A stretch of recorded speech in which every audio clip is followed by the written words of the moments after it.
In this log example, we're going to look at the product rule and the quotient rule together. So if I have this, log x plus log y minus log z, I'm asked to simplify this a little more or write it in a different way. Now, before we go too far, over here I'm going to write the product rule and the quotient rule.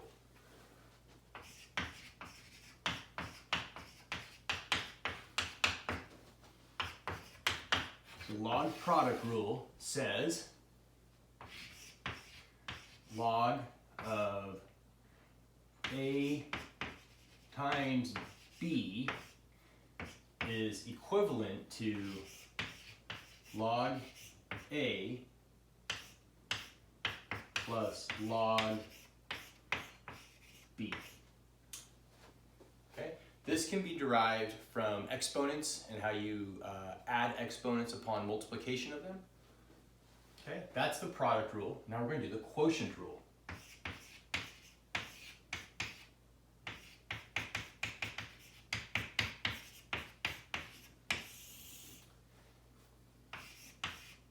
Log of A divided by B is log A minus log B.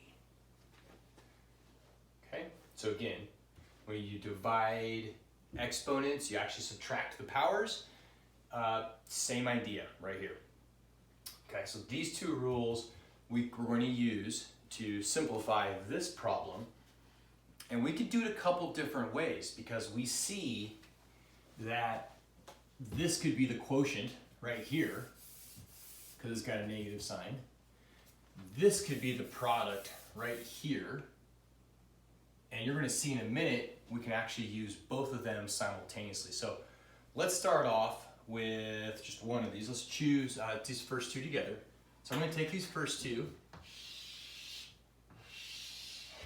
Because it's a positive sign, I'm going to use the product rule. Log x times y.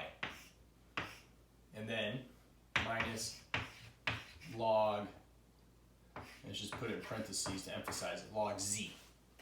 Okay, so I simplified this first part with the product rule.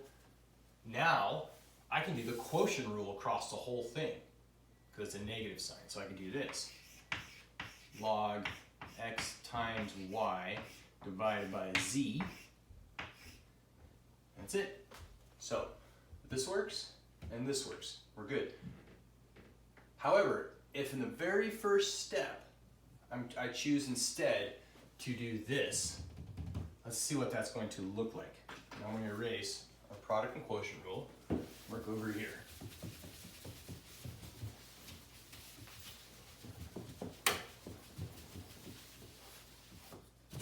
Let's rewrite this. Log x plus log y minus log z. This time we're going to start over here. Okay? So log x plus log y, oops, it's a z, y divided by z, okay? Quotient, division, good. Now I can do the product rule. So these two are added, so I'm going to multiply them. Log x times y over z. Okay, I can simplify this a little bit. Remember, it's actually x over 1. Can never forget that 1. So we're going to go ahead and multiply across. Log x times y over z. Take a look at my two answers. I got that guy and this guy. And they better be the same.